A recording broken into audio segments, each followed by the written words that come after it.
이 보면은 그래서 결국 야 우리 장해찬 위원님은 뭔가 이 대야 공격수 창의 역할을 하고 있고 우리 김병민 위원님 보면 사실은 또 내부적인 방패 역할을 하고 네. 있다 이런 생각이 드는데 두 분이 어떻게 역할 분담을 좀 하시기로 하신 겁니까? 근데 자주 소통하고 의견 교환을 하는데요. 네. 네. 뭐 누가 공격하자 누가 방어하자 이렇게 이야기하지 네. 않고요.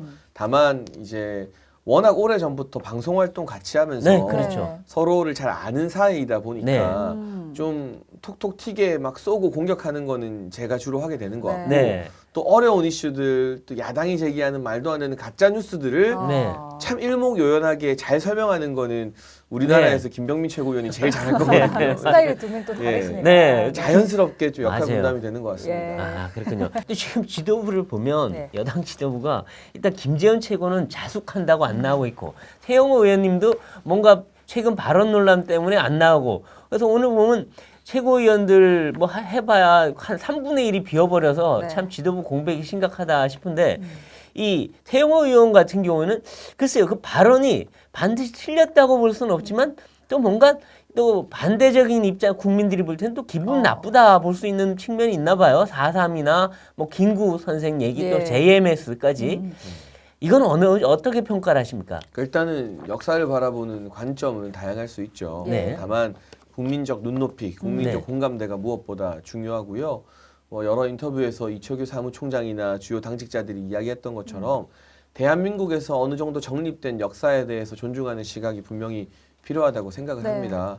그리고 무엇보다 저는 이 발언의 잘잘못 따지기 이전에 지금 집권 여당인 국민의힘 지도부가 우선적으로 추구해야 될 가치는 무조건 민생이라고 생각합니다. 네. 그러니까 역사 문제에 대해서 지금 우리가 막 논쟁을 벌이고 이게 쟁점이 되는 게 네. 정부에게 도움이 되는가 네. 또는 여당의 지지율 회복에 도움이 되는가 네. 이게 시급한 전선이라기보다는 우리는 민생, 전세 사기 피해자 구제 그렇죠. 뭐 이런 다양한 민생 현안에 대해서 또 학원가로 퍼지고 있는 마약 범죄 네. 이런 걸 중점적으로 이야기를 하고 네. 그리고 민주당의 가짜 뉴스와 범죄에 대해서 송곳 같은 대화 공세를 하고 네.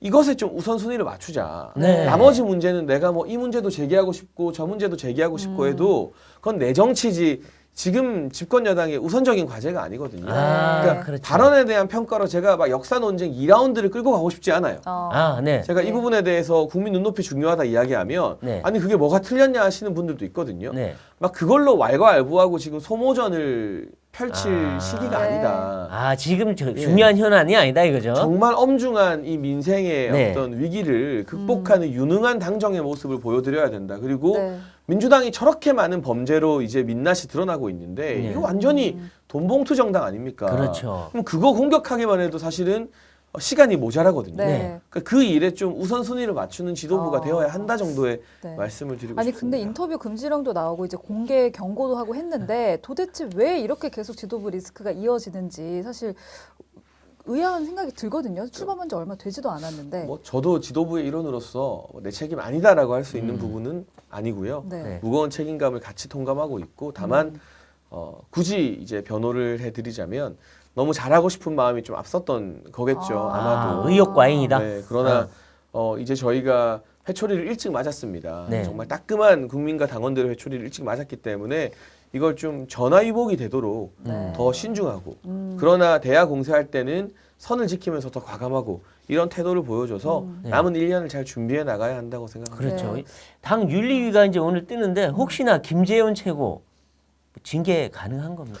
뭐 윤리위가 이제 구성이 완료되면 네. 네. 당원들이 보낸 이 징계 요청안이 있기 때문에 네. 윤리위에서 일단 회부 여부를 먼저 검토할 것 같고요. 아, 네. 제가 최고위원으로서 징계를 어느 수준으로 해야 된다 막 이렇게 하면 잘못하면 가이드 주는 게 되기 때문에 그렇죠. 아, 네. 윤리위는 독립적 기구라서 네. 그 판단을 맡기겠습니다. 아. 네. 다만 당내에서는 개인에 대한 친소관계를 떠나서 보다 엄중한 책임이 요구된다 이런 공감대는 좀 형성이 되어 있는 것 그러니까 같고요. 자진 사퇴론도 좀 나오고 있다고 하던데. 뭐 그 부분은 이제 개인의 결단이니까 누가 시켜서 할 수 있는 건 아니에요. 다만 선당우사 정신이 무엇보다 중요하다. 이건 김재원 최고위원뿐만이 아니라 저에게도 똑같이 적용되는 원칙인데요. 네. 네. 저희가 이준석 사태 때 이준석 전 대표를 왜 그렇게 비판했습니까? 당을 생각하지 않고 나라를 생각하지 않고 자기밖에 모른다고 해서 네. 많은 분들이 이준석 전 대표를 비판했잖아요. 네. 그러니까 그 동일선상에 놓는 것이 아니라 네. 누가 되었건 당이 먼저다. 선당우사의 정신으로 어떤 결단을 하면 그걸 우리 당원분들이 더 높게 평가해 주지 않으실까 네. 하는 정도의 마음을 갖고 있습니다. 그리고 네. 이제 지금 보면 지난주 갤럽 조사를 보면 이 윤석열 대통령 지지율이 27%까지 다시 또 20%대로 내려앉아 버렸는데 네.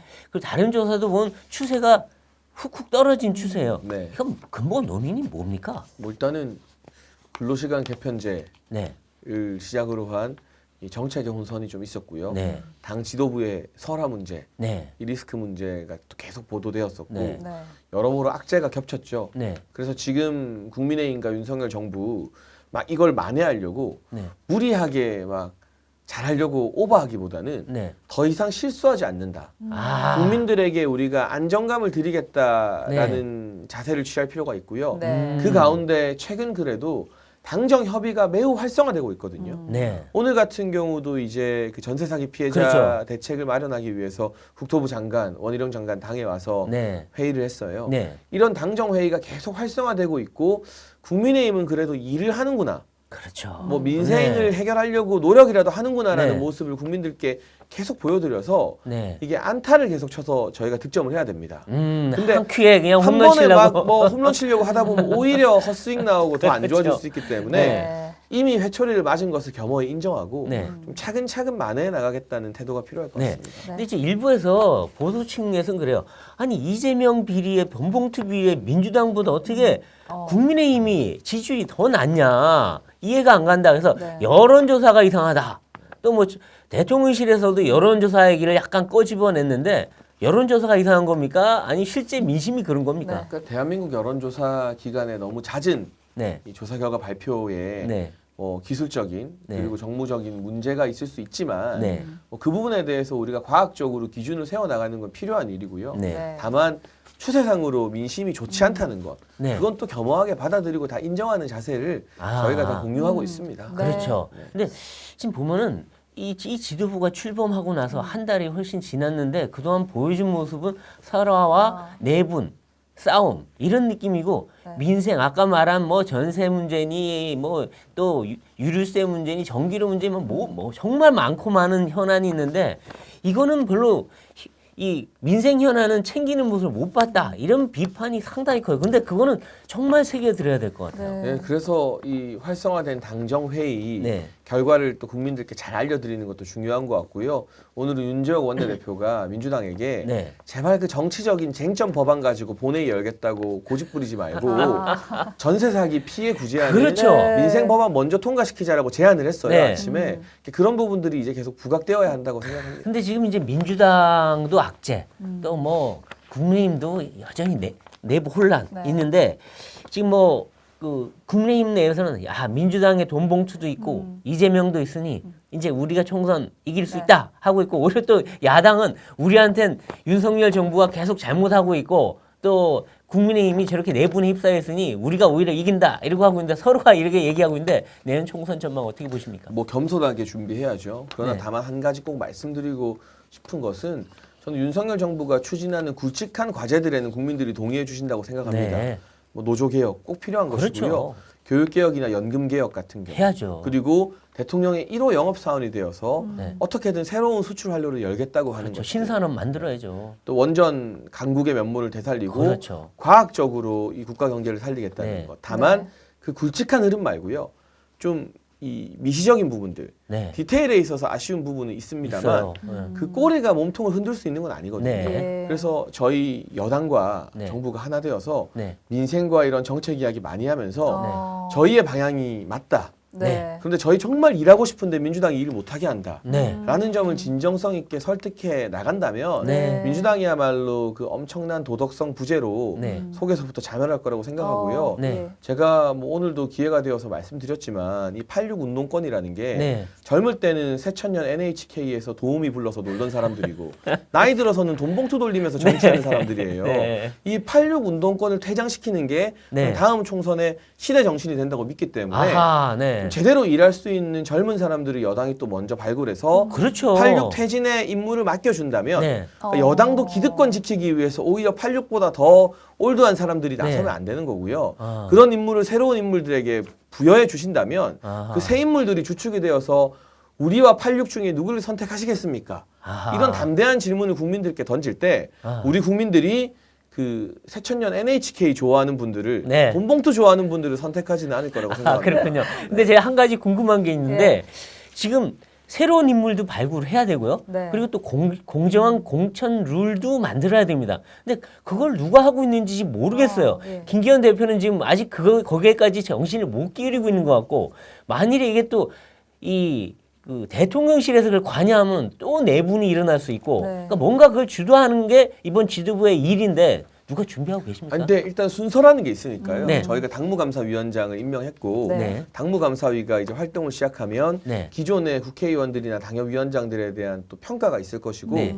그 이후에 또 조강특위에서 조직 정비도 하고요. 네. 이게 공간이라는 것은 아직까지 띄울 만한 단계는 아, 아니라서 물론 그렇죠. 근데 근데 인재 이제 영입도 뭐 해야 될 거 아닙니까? 준비를 이제 차근차근 해 나갈 계획을 분명히 가지고 있고 네. 확실한 것은 국민과 당원들이 납득하는 결과일 것입니다. 그렇죠. 그래서 내리꽂기에 뭐 잘못하면 큰일 나요. 저는 어쨌거나 이번 이 경선 네. 네. 공천 과정에서 공정한 경쟁이 네.